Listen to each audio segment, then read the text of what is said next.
¿cierto? Sí. Ahora voy a compartir pantalla, a ver si se ve bien. Ahí se ve. Y perfecto. Bien, en grande, ¿no? Sí, sí, sí. Bueno, muy bien. Bueno, buenas tardes. Yo soy la doctora Mariana Pérez de Antueno. Yo soy médica especialista en radioterapia y protección radiológica y trabajo en el Instituto de Medicina y Radiomedicina. En el instituto creemos fuertemente que es de suma importancia al hablar de radiaciones ionizantes la capacitación continua, motivo por el cual desarrollamos estos webinars de aprendizaje e interacción sobre los diferentes temas de interés. Estos webinars quedan en nuestra página web, por si quieren verlos. El último webinar estuvimos con el ingeniero Oscar Realini y este webinar del ingeniero nos lleva un poco a desarrollar desde el que vamos a hablar hoy. Muy bien, también apoyados en el llamado de Buena a la Acción sobre la importancia que tiene fortalecer la educación y el entrenamiento de los profesionales en la protección radiológica y en implementar capacitaciones constantes, hacemos este webinar. Muy bien. Hoy vamos a estar hablando de los accidentes e incidentes con cobalto. Estos accidentes o incidentes pueden implicar a pacientes, como por ejemplo es el caso de José de Costa Rica. San José de Costa Rica es un caso donde por una mala calibración en el equipo se sobredosaron y se subdosaron varios pacientes. Esto tuvo consecuencias fatales. También tenemos aquellos accidentes que van a implicar a los trabajadores, como comentábamos en los webinars anteriores, en el que estuvo el ingeniero Oscar Realini, quien era el encargado del cambio de las fuentes de estos equipos durante mucho tiempo en nuestro país, también en el extranjero, y nos contó algunos sucesos que a él le habían pasado. Y también puede ser que impliquen a los trabajadores de los centros de radioterapia, como son los médicos, los técnicos. A veces las fuentes quedan expuestas, una de las consecuencias que pueden tener estos equipos, y hay que ingresar al recinto a volverlas a introducir manualmente a través de un palo. Por ejemplo, hay un accidente muy importante donde un trabajador tocó la fuente con la mano y hubo también una consecuencia fatal en esto. Y también tenemos los accidentes o incidentes con cobaltoterapia que impactan en el público, en aquellas personas que no tienen por qué irradiarse. Y de estos vamos a comentar hoy, este tipo de accidentes o incidentes. En la foto superior vemos un equipo de cobaltoterapia. Estos equipos se utilizan para tratar a pacientes principalmente con cáncer, aunque pueden tratarse otras patologías, aunque no son los únicos equipos, porque la ciencia progresó y hoy se utilizan mucho los aceleradores lineales. Todavía en nuestro país, en Argentina, así como en muchos otros países, todavía contamos con estos equipos. Bien, estos accidentes o incidentes que vamos a comentar se relacionan con el cabezal del equipo. En este cabezal del equipo se encuentra la fuente de cobalto. Y van a estar implicados en estos accidentes que vamos a estar comentando. Bueno, muy bien. El primero que vamos a hablar del accidente por contaminación en México en 1984, un accidente que la verdad que tuvo una gran repercusión, y nos vamos a basar en el informe que ha sido preparado por la Comisión Nacional de Seguridad Nuclear y Salvaguardia de México, que para aquel que quiera profundizar puede ingresar a esta página web. Acá es importante que veamos el mapa, donde queda la ciudad de Juárez, que fue donde se produjo este incidente, y el equipo pertenecía al Centro Médico de Especialidades de la ciudad de Juárez. Muy bien. En noviembre de 1977 yo estaba naciendo. Este Centro Médico de Especialidades de Ciudad de Juárez, en México, adquiere una unidad de cobaltoterapia, pero se desconocen los motivos. Esta no fue utilizada y fue almacenada en su depósito, sin cumplir con los protocolos de seguridad requeridos. ¿Qué pasa? Cuando ingresa un equipo en el país, este tiene que ser declarado al Instituto Nacional de Energía Nuclear, quien va a otorgar la posibilidad, la facultad de autorizar el ingreso de ese equipo, lo registra, lo vigila, supervisa su posición y todo el uso de los materiales radioactivos. Bueno, este instituto nunca fue avisado, es por eso que jamás se extendió la autorización necesaria. Es decir, que en el país no había registro de que estaba ese equipo, ni menos en un depósito. Muy bien, años más tarde, en 1983, dos técnicos del centro médico son llamados para desmantelar esta unidad con la intención de vender estas piezas como chatarra para hacer lugar en el depósito. Le dijeron, vengan, saquen esto, véndanlo, tenemos que tener lugar en el depósito. Bueno, en todo ese proceso se trae todo este material, el cual es vendido a una chatarrería. Acá lo que estamos viendo, ya nos había explicado el ingeniero Oscar Realini en el otro webinar, acá tenemos la cápsula de la unidad que contenía estos gránulos, estos pellets de material de cobalto. Y acá vemos la foto de esta empresa local que ellos se encargan del reciclaje de materiales y el manejo de los desperdicios, a quien fue vendida toda esta supuesta chatarra que estaba en el depósito. Lo que no sabían era que al perforar el cilindro liberó peligrosos gránulos con radiación y estos habían quedado diseminados en la camioneta que llevó todo este material hasta este lugar, John K. Fenix, también en el patio de ese lugar que compró los materiales, en otros lugares que se vendió este material, o sea, de John K. Fenix también se vendió hacia otros lugares, y por las calles de la ciudad de Juárez. En esta imagen podemos ver estos pequeños pellets, estos son importantes, lo pequeñitos que son, tan chiquititos que se encuentran aquí. Eso es lo que había quedado, en cierta forma, diseminado por las calles y por todos los lugares. Entonces, el material radioactivo se había dispersado por toda la ciudad de Juárez y más allá, y a su vez con esa supuesta chatarra, habían fabricado varillas de construcción y bases metálicas para fabricar mesas. Mismo, algunas de estas varillas habían sido exportadas hasta Estados Unidos. ¿Cómo se detecta esto? Miren esto, el 16 de enero al mes, en 1984, este desastre salió a la luz. Este camión, la camioneta que estaba cargada con estas varillas, quedó estacionada varios días en la puerta del domicilio del conductor. Ahí cercano, como vemos en el mapa superior, acá estaba, y acá cercano estaba el laboratorio Los Álamos, de Nuevo México. Este laboratorio se fundó durante la Segunda Guerra Mundial como una instalación secreta y centralizada para coordinar el desarrollo científico del proyecto Manhattan, de los proyectos aliados, donde estudiaban las primeras armas nucleares. Claro, este lugar, este laboratorio, hace investigaciones todo con material radioactivo y tiene grandes detectores de radiación. Entonces, al estar a una distancia que pudo ser detectado,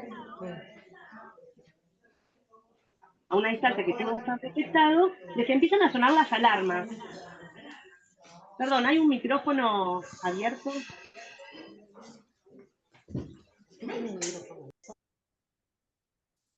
Las alarmas, gracias, las alarmas del laboratorio empieza a detectar una señal de radiación. Entonces las autoridades de Estados Unidos empiezan a revisar sus cámaras, empiezan a fijarse de dónde venía esa detección y vieron que era de un vehículo que estaba estacionado en la calle Aldama, que lo vemos en el mapa inferior. ¿Qué es importante esto? Fíjense la cantidad de gente que vive alrededor. Es una zona totalmente urbana. Era una zona de bajos recursos donde vivía el conductor de la camioneta, donde todavía había algunas varillas y algunos materiales, porque habíamos dicho que habían quedado estos pequeños pellets también en la camioneta. Y aquí vemos la camioneta que luego se registró, está en este documento que les mostraba, con las dosis donde estaba todo este material. Cuando detectan esto, las autoridades de Estados Unidos se comunican con las autoridades de México y deciden transportarla a un parque cercano, el Chamizal, donde la dejaron estacionada. Esta fue acompañada por policía y también por gente que tenía detectores. La dejan estacionada y marcan un perímetro de seguridad para que la gente no se acerque hasta ver cómo iban a desarrollar todo este proceso de investigación. Acá en la foto inferior vemos dónde estaba estacionada la camioneta, en este puntito negro, y cómo se fueron trazando estas curvas de isodosis, que es el tipo de radiación. Ustedes fíjense la cantidad de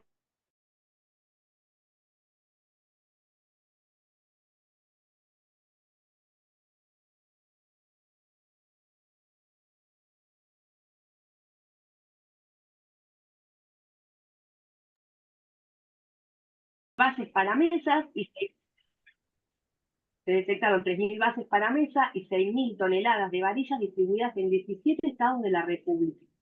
comenzó entonces una carrera contra el tiempo para localizar y decontaminar todos los lugares afectados, y durante los siguientes meses siguieron desarrollando todos estos trabajos para la recuperación de todo este material fabricado. En esta foto se observa la chatarrería, el lugar de la chatarrería, y acá se observa la fuente de cobalto encontrada en el sitio de Yonke.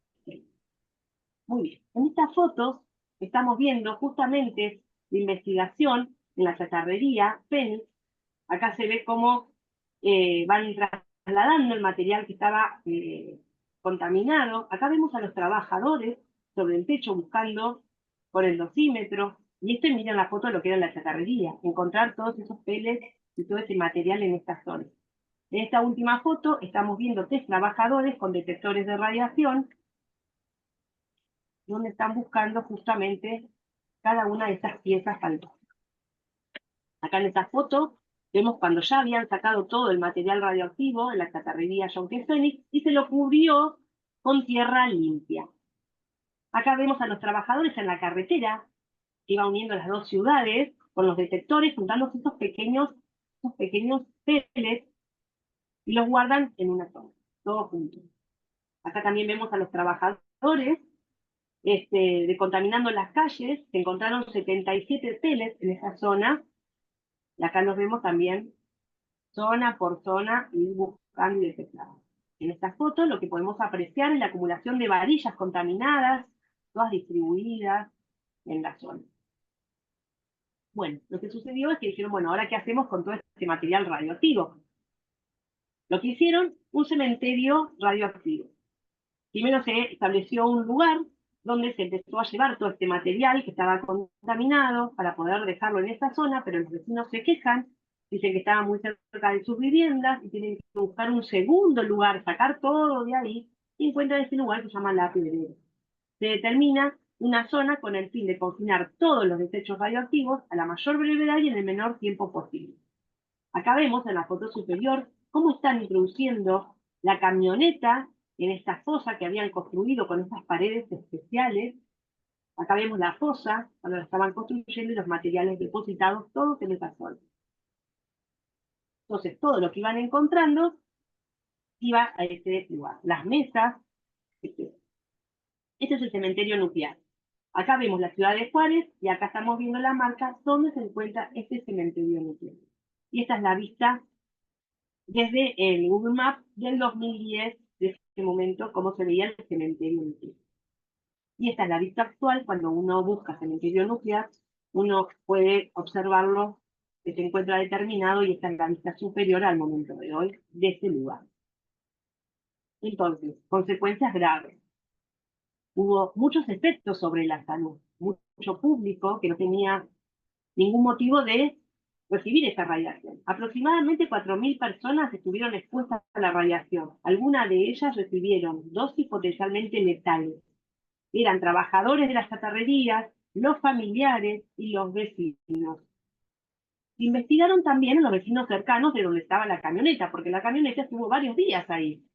Investigan a estos vecinos y 3 de estas personas estaban muy comprometidas a nivel de salud. Y también se llevaron extensas operaciones para la demolición de más de 800 construcciones que se habían hecho con esas varillas, y también juntando todo el material radioactivo y todo lo que se había construido con este material. Entonces, ¿aprendemos del error o tapamos el error? Reportes posteriores a esto indican que no hubo un seguimiento sanitario de las víctimas, por lo que no se puede saber a ciencia cierta que aquellas personas que habían estado expuestas iban a presentar algún efecto estocástico. Y por otro lado, también reportajes de la prensa local y nacional mostraban que aquel cementerio de desechos radioactivos, que debería estar protegido, era un área que estaba totalmente abandonada. Es decir, hubo una situación accidental, sucedieron hechos que no deberían haber sucedido, pero sin embargo, más allá de eso, no se le dio un seguimiento posterior según las fuentes locales. Este trágico suceso dejó importantes lecciones sobre la necesidad de una estricta regulación y control en el manejo de material radioactivo. Un punto muy importante que en esta charla lo vamos a remarcar mucho, el desconocimiento del público. El público no conoce, la gente a pie, los recolectores de basura, los recolectores o reciclajes de metales, no conocen realmente cuál es el riesgo asociado a elementos como este, y esto hace que cada vez más gente quede involucrada con la no detección temprana de estos metales. Entonces, las lecciones aprendidas en este accidente, que fue descubierto por casualidad, recordemos esto, fue la deficiencia en la gestión de los desechos radioactivos. Es urgente que se implementen y se desarrollen y se fortalezcan programas de control y seguimiento de las fuentes radioactivas, y no solo establecerlos en ese momento, sino ir con el tiempo revisándolos y actualizándolos el modo que avanza la ciencia. No debemos quedarnos con los protocolos antiguos, hay que revisarlos, hay que actualizarlos. Lección 2, la vigilancia a largo plazo y monitoreo de la salud pública.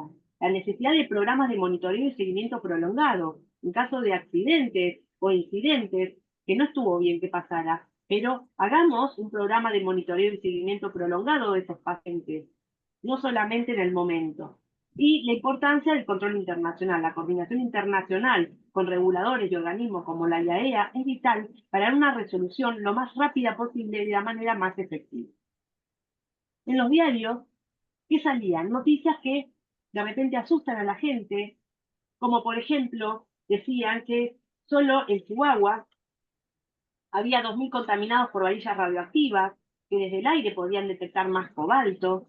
También que esto era a causa de la corrupción, ponían.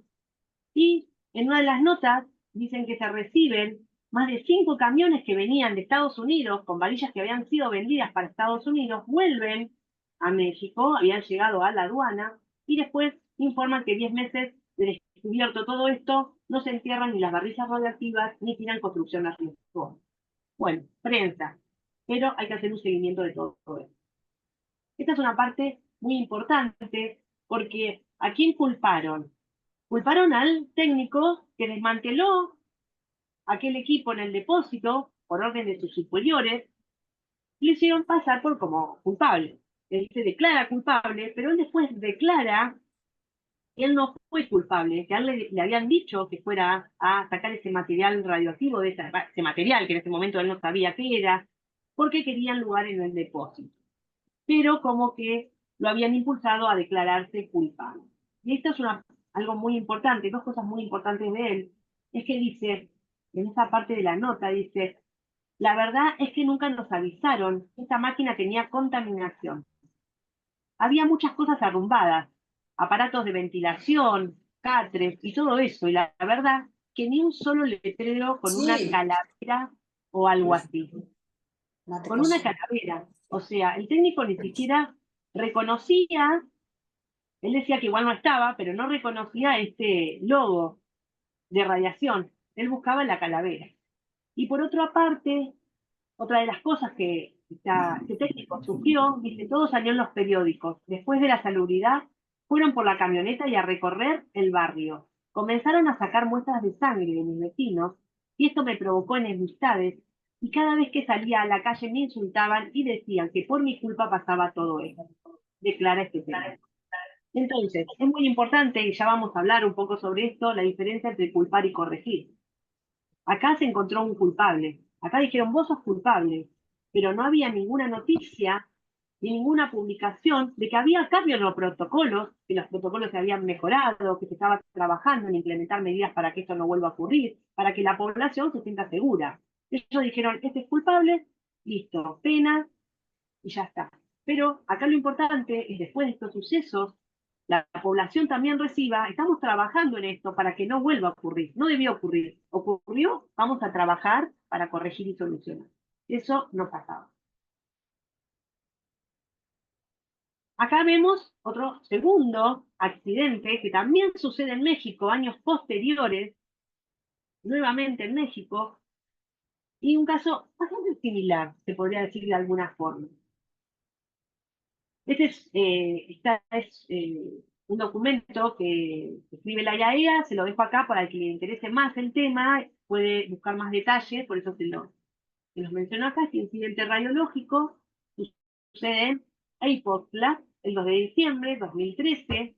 Este incidente en México involucró también el robo de un cabezal de la unidad de radioterapia Este incidente resultó en la exposición a la radiación por parte de varios civiles también, como en el anterior caso, y acá vemos el cabezal de cobalto. Bien, esta fuente radioactiva tenía que ser transportada de un centro de almacenamiento, desde el centro donde estaba al centro de almacenamiento de desechos radioactivos en México. La empresa encargada y autorizada para realizar esto se llamaba ARSA. Mientras el conductor y su asistente descansaban en una estación de servicio, fueron abordados por malhechores que portaban armas y le roban el camión con su cargamento. Le roban el camión. Bien. Y acá, en esta parte, les digo, si pueden mirar el mapa, porque van a ir apareciendo los puntos de importancia. La cabeza de la unidad de teleterapia pertenecía al Instituto Mexicano del Seguro Social, que estaba ubicado en Tijuana, y tenía que ser transportado hasta el centro de almacenamiento de desechos radiactivos CAD, que vemos ahí el puntito rojo. Bien, el vehículo fue robado, entonces el 2 de diciembre, en esta zona. Y luego vamos a ver que el vehículo aparece más tarde, días posteriores, en esta zona. Muy bien. Inmediatamente que le roban el camión, el conductor inmediatamente avisa a la Comisión Nacional de Seguridad Nuclear y Salvaguarda. Esta Comisión Nacional llama a la empresa ARSA, dice, ¿es verdad esto que está sucediendo? ARSA le dice, sí, es verdad, robaron el camión. Entonces se comunican con la IAEA enseguida para tener una respuesta de parte de ellos. Las autoridades mexicanas, junto con el apoyo de la IAEA, implementaron medidas para localizar la fuente y proteger a la población. Se establecieron perímetros de seguridad. En principio no sabían bien qué sucedía, dónde estaba el camión, pero se fueron estableciendo los perímetros de seguridad para comenzar la búsqueda. Con la investigación se supo que el vehículo, junto con el cabezal o sea, todo el bulto que traía el equipo, se fue vendido ese mismo 2 de diciembre a un grupo de chatarreros también, de personas que desmantelaban. Había 5 personas en ese lugar. Y durante este proceso de desmantelamiento, una persona sufrió mareos y comenzó a vomitar.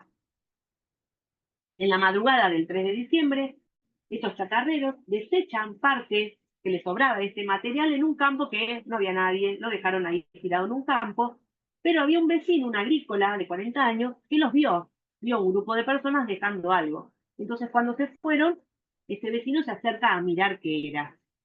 Cuando llega, ve entre todo el metal que había, una pieza larga y cilíndrica, la cual la agarra, se la apoya en el hombro y dice que la sentía caliente y muy pesada.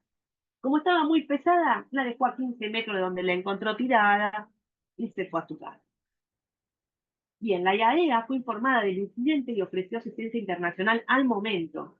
Las acciones fueron coordinadas entre las autoridades de México junto con la IAEA.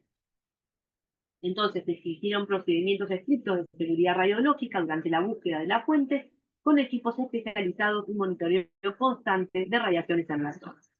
En esta foto inferior podemos ver el blindaje vacío de la fuente radioactiva.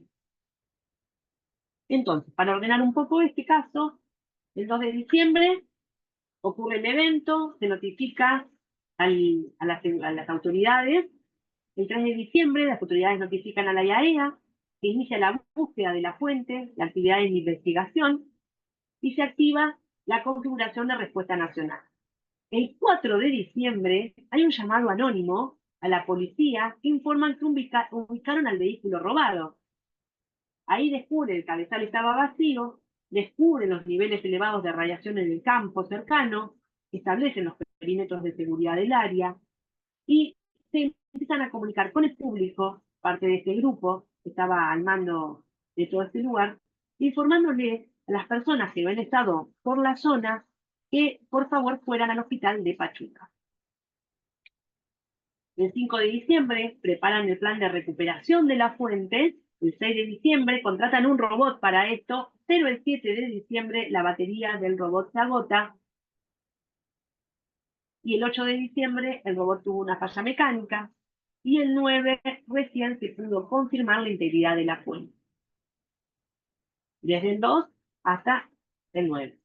El 10 de diciembre, con ayuda del robot, la fuente fue recuperada con éxito y colocada en el contenedor para trasladarla al Instituto Nacional de Investigaciones Nucleares. Y el 11 de diciembre se da por concluida la actividad de búsqueda y de recuperación de la fuente.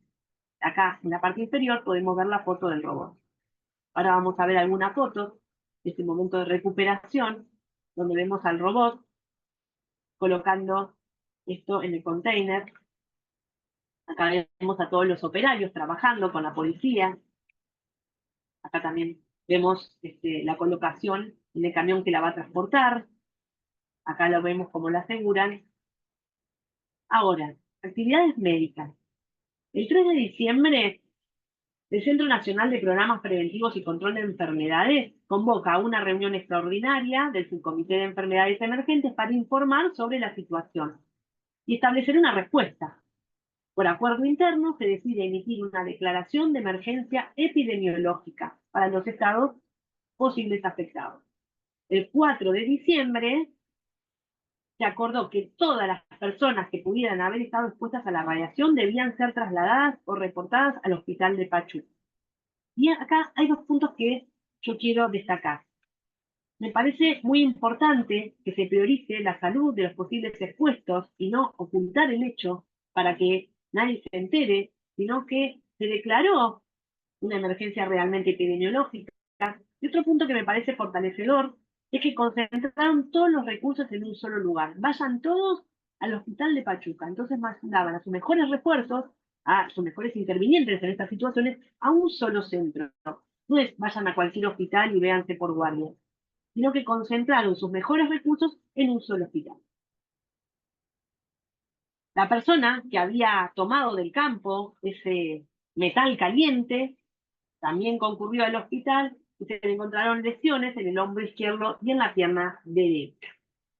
Ahora, se interrogó a todos los miembros del público que habían estado por la zona o que vivían cerca, etc. De ahí se tomaron 59 personas como posibles expuestas en este incidente. De estas 59, 37 individuos no habían estado presentes en esas fechas o en esas horas que eran relevantes, pero 22 individuos restantes sí, y se les realizó a ellos una estimación de las dosis recibidas con la reconstrucción de los eventos. 10 de estos individuos se les solicitó la dosimetría biológica, ya que 4 presentaban síntomas de un síndrome agudo de radiación. El 15 de diciembre del 2013 se identificó que una persona había recibido dosis superiores al límite especificado, entonces estaba comprometida, muy comprometida su salud.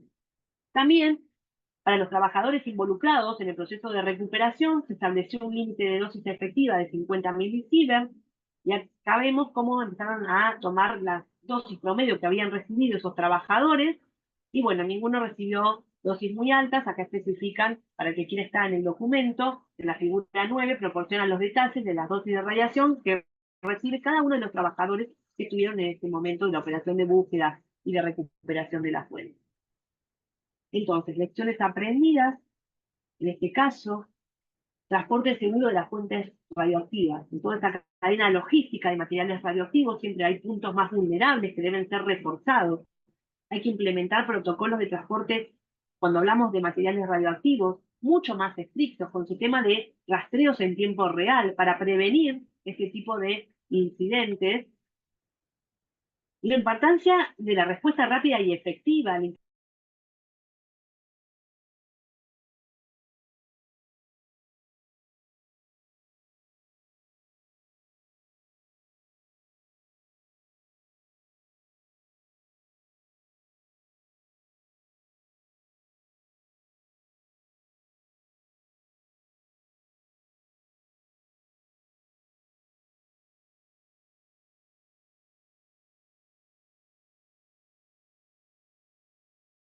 respuesta y a prevenir.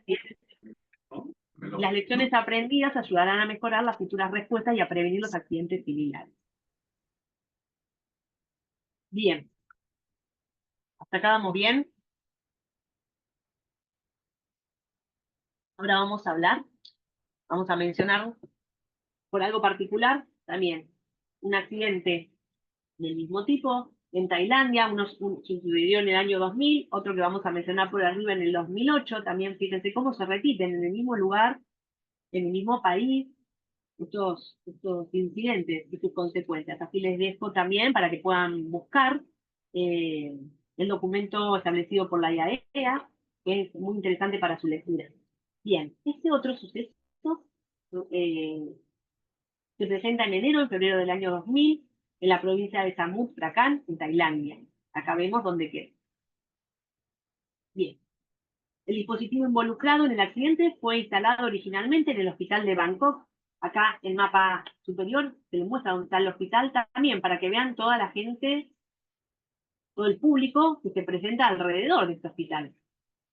Este fue instalado en 1969 y en el año 81, después de que los tiempos de tratamiento de los pacientes se volvieran más imprácticos, se instaló una nueva fuente y fue esta nueva fuente la que finalmente estuvo involucrada en el accidente. ¿Qué sucedió? Tras el reemplazo de la fuente del 81, la fuente es esto que veíamos dentro del cabezal. Con el tiempo esto se tiene que ir cambiando porque los tiempos de tratamiento se hacen muy largos, los pacientes en radioterapia tienen que quedarse quietos, entonces no lo podemos tener 40 minutos abajo del equipo porque obviamente el paciente se va a mover, eso hace que el tratamiento sea más impreciso, por eso se van recambiando estas fuentes. Bueno, tras el reemplazo de la fuente del 81, el hospital no tuvo ningún servicio adicional de mantenimiento por la parte de los fabricantes, no quise poner el nombre, por eso le puse una S. Los fabricantes no lo fueron a hacer más el mantenimiento, y luego de un tiempo, estos agentes locales, estos fabricantes que tenían que hacer el mantenimiento, ver qué sucedía con la fuente, etcétera, se declaran en bancarrota.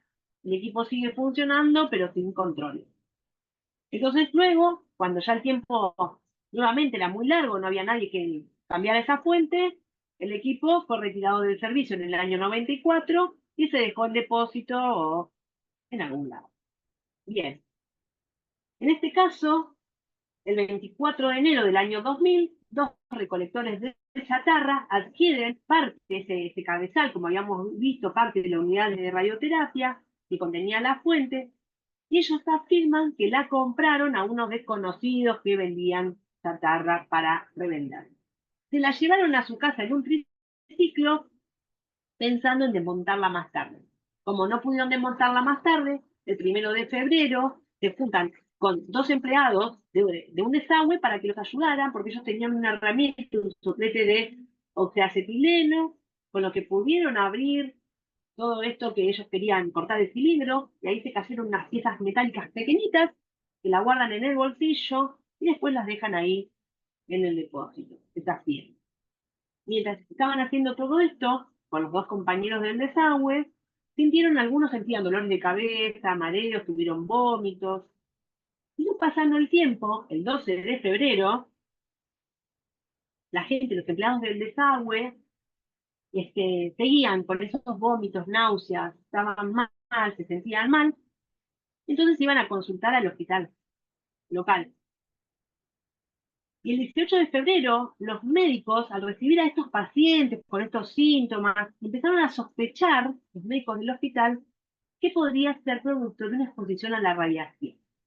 Y ahí lo notifican a la Oficina de Energía Atómica para el fueron notificados. ¿Cuáles fueron los síntomas iniciales que presentaban estos pacientes? Ese repaso me parece sumamente interesante para los médicos que están escuchando, para que reciben estos pacientes en guardia. Los síntomas iniciales, desarrollados el mismo día de la exposición, ellos sentían náuseas, vómitos, dolores de cabeza, fatiga. Síntomas posteriores, aproximadamente a los 10 días o a las semanas siguientes, empezaban con algunas radiodermitis en la piel, tenían edema en los miembros superiores en manos, tenían diarrea, algunos tenían fiebre, empezó a tener pérdida de cabello, en algunos consultaban, leucopenia, también plaquetopenia, y algunos tenían complicaciones graves como infecciones no controladas y sepsis, y amputaciones de un dedo en uno de los afectados por este daño de radiación. Estos últimos síntomas son característicos de lo que es un síndrome agudo de radiación, que nos tiene que hacer sospechar que hay población que puede estar expuesta, por ejemplo, a una fuente de radiación ionizante. Y reflejan la gravedad de la exposición a altas dosis que habían tenido estos individuos. Cuando las autoridades médicas hicieron públicas sus sospechas de que se trataba de un accidente de radiación, ya habían transcurrido 17 días. Y acá vemos, y por eso traje también este caso, las fotos que me parece sumamente importante de algunos de los pacientes. En el primer caso tenemos el paciente 1, donde se ve cómo evoluciona con el tiempo. Las heridas por radiación tienen características bastante particulares. A veces es muy difícil su diagnóstico. Son heridas que comienzan a veces con una pequeña radiodermitis que va evolucionando a medida que pasa el tiempo, cada vez se hacen más grandes, va empeorando, empiezan a ser más exudativas, empiezan con cistenas y pueden terminar en necrosis, como vemos en la evolución de esas heridas. Son heridas que por lo general no responden a los tratamientos y tienen periodos más hirientes. Es decir, hay días que no veo que evolucionen ni para bien ni para mal, pero luego siguen evolucionando cada vez. Cuando uno no encuentra una noxa, no es que encuentro algo que tiene clavado o algo, no se encuentra la noxa, y se van haciendo cada vez más grandes. De una radiodermitis puede terminar en una necrosis. Puede afectar hasta todas las capas de la piel, o puede ser superficial, o puede afectar según cuánto tiempo también estuvo expuesta la persona, qué dosis recibió. En el paciente 2 también vemos a las 3 semanas de haber estado en contacto con esta fuente y a las 7 semanas cómo estaba. Si vemos en la foto superior, acá se ve que tiene algo, pero llegó a esto. Son por lo general son heridas húmedas. Y hay que sospecharlas cuando vemos esto, por ejemplo. A las terceras semanas era herida de hueco poplicio, se ve esto. A las 5 semanas, fíjense cómo va avanzando, la herida avanza, avanza, avanza, se empieza a ser exudativa, se empieza a infectar, porque acá tenemos dos cuestiones. Uno, la infección propia de la herida, como también son pacientes que pueden sufrir leucopenias y pueden tener plaquetopenias que reciben grandes dosis, entonces también eso afecta a la cicatrización de estas heridas. En este paciente, en el paciente 5, podemos ver que tenía edema en la boca y en la lengua, y el paciente 6 con una alopecia y unas úlceras en la zona. En el paciente 8 se observa un herpes zóster por la leucopenia que presentaba este paciente y también tenía una lesión, que en este caso es más bien seca, en la axila. También se hizo la dosimetría biológica al paciente 2 y al paciente 3 a las 6 semanas y a las 6 semanas. Final, 10 personas hospitalizadas y 3 fallecidos por exposición a la radiación. Este accidente, acá vemos en esta foto, parte del equipo.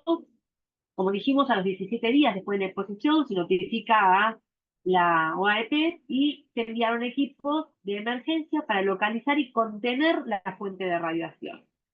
En esta foto podemos ver dónde estaba la chatarra, ¿no? Estos círculos grises de la chatarra. Pero acá nosotros vemos que hay una oficina, hay un salón de belleza, hay una peluquería, hay gente que vive. Acá tenemos el depósito del chatarrerío. Uno de estos era donde se trabajaba, en otro es donde vivía el dueño del lugar con la esposa. Vemos que hay vecinos. Y en esta siguiente imagen vemos la detección de la radiación y recuperación de la fuente. Cuando sospechan, empiezan a investigar el lugar y va personal a ver si la zona justamente estaba afectada con radiación y así. Consecuencias de este accidente: 1.872 personas potencialmente podrían llegar a estar expuestas. Se registran dosis de hasta 6 grays en 4 de esas personas. Síntomas como quemaduras, leucopenia y granulocitosis. Y críticas por la respuesta que no fue muy rápida.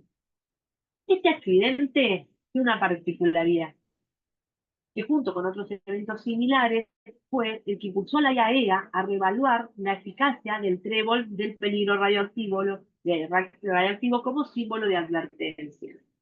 Aunque este símbolo estaba en el cabezal del equipo, nadie lo conocía de los recicladores de metal.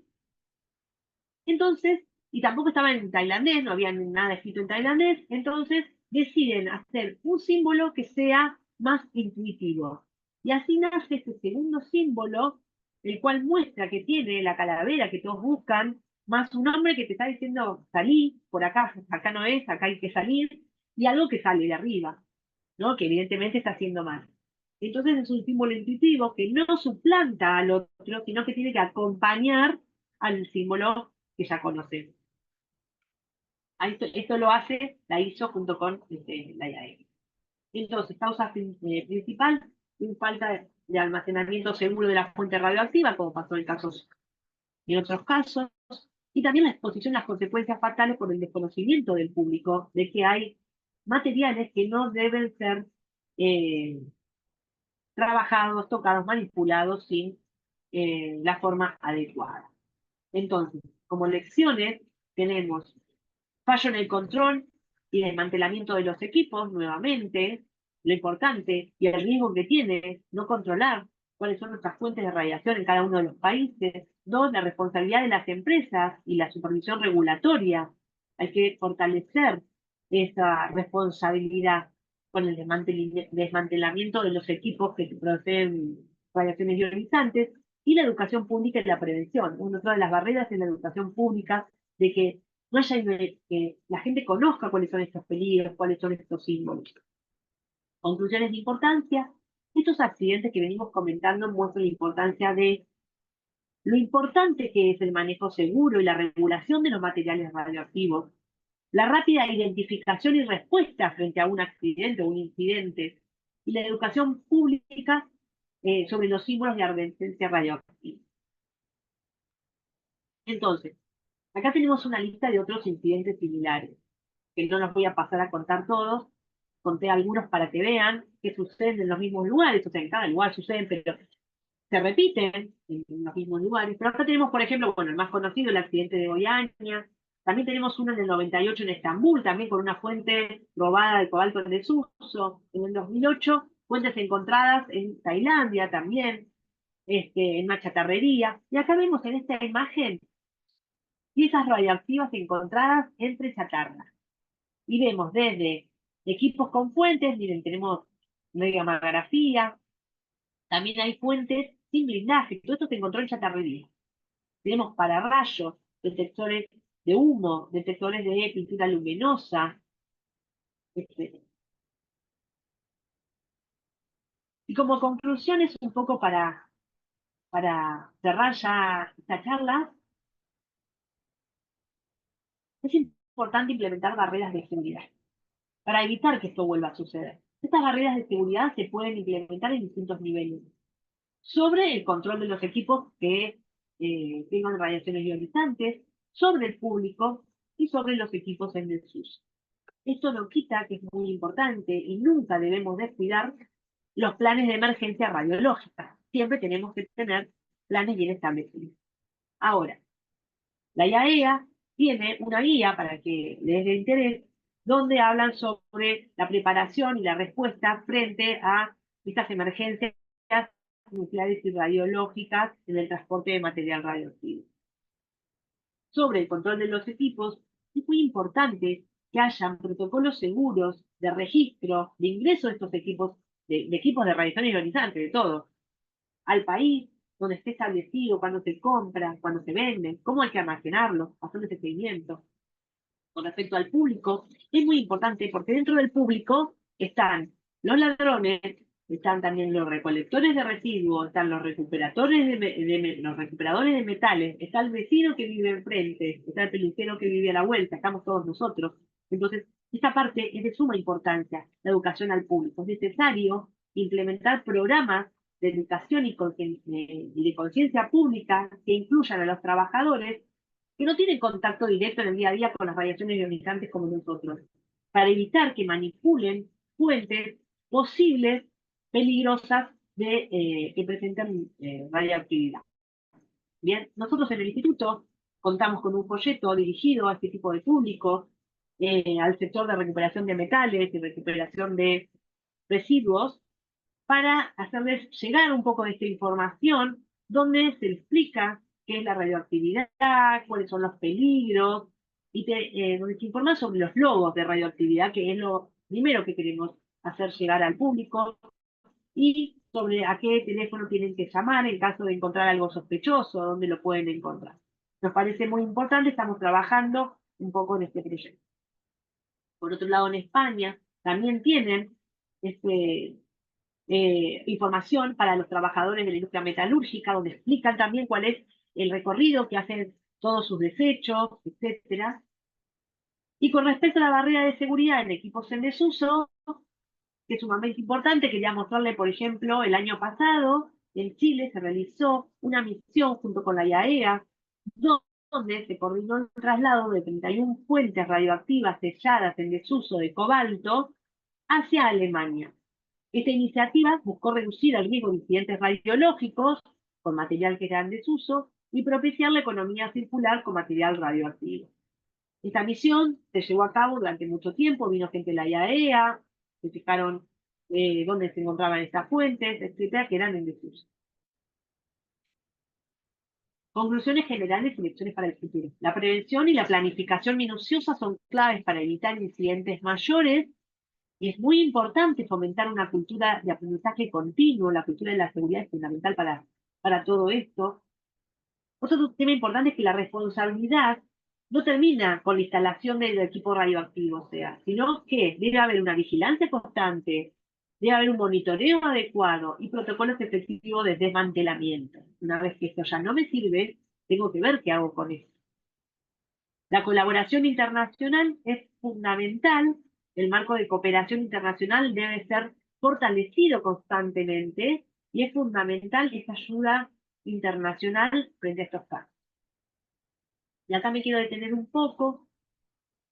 Culpar y corregir, como la foto, los niños lo muestran en sus caras, no es lo mismo culpar que corregir. Si nosotros nos vamos y entendemos un poco bien nuestro idioma, la Real Academia Española nos está diciendo que culpar es echar la culpa a algo o a alguien.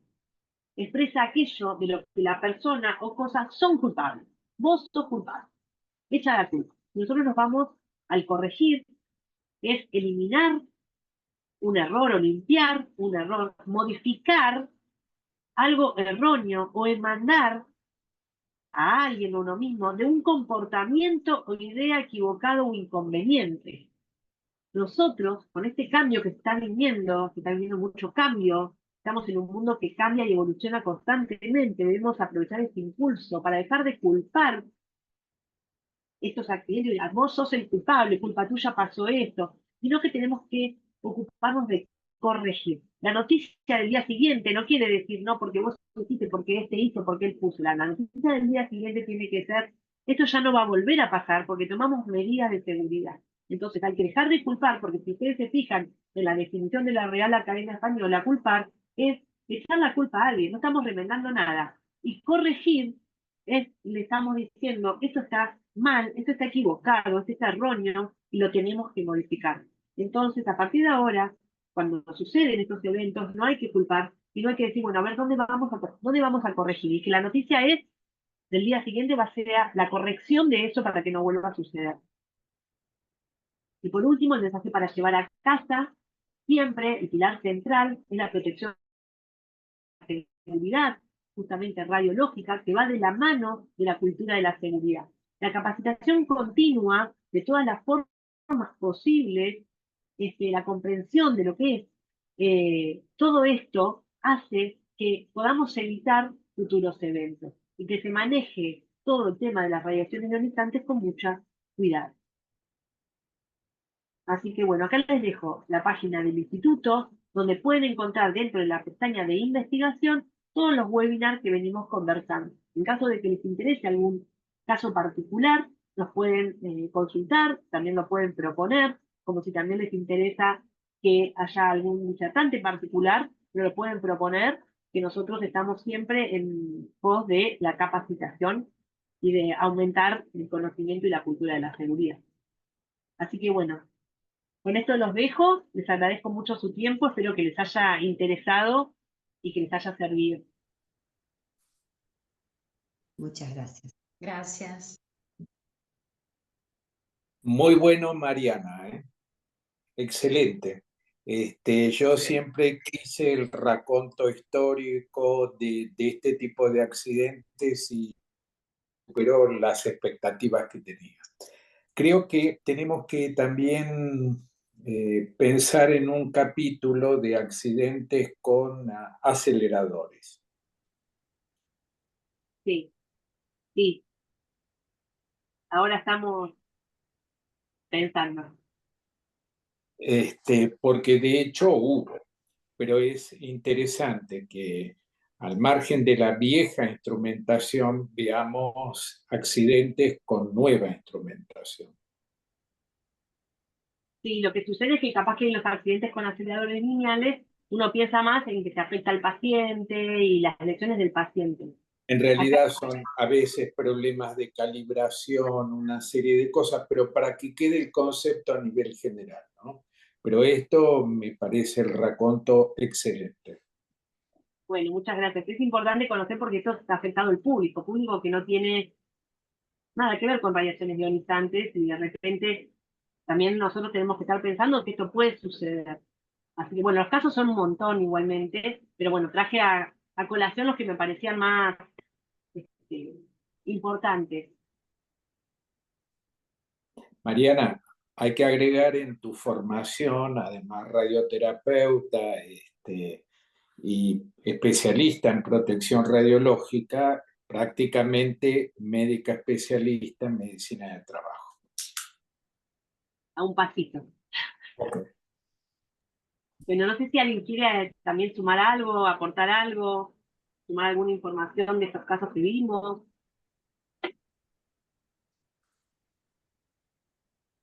No sé, yo lo que quería comentar a veces que si bien acá en nuestro país afortunadamente no hemos tenido grandes accidentes, eh, uno de los métodos que se utiliza y que nos enteramos ahora porque a veces estamos en interacción con el grupo de emergencias radiológicas, es que se ponen portales en grandes industrias, por ejemplo en Alvar, y cuando entran los camiones con chatarra, eventualmente esas alarmas suenan y advierten de que ese camión está entrando algún material que, bueno, después se encarga el grupo de encontrarlo y ponerlo a resguardo, pero son pequeños incidentes que a veces también pasan. Se detectan un poco tarde, ya cuando esa chatarra dio bastantes vueltas, afortunadamente siempre son en cantidades muy chicas, ¿no? Pero hay dando vuelta alguna cosa por ahí siempre, y que con estos portales en estos lugares se detectan. ¿Mm?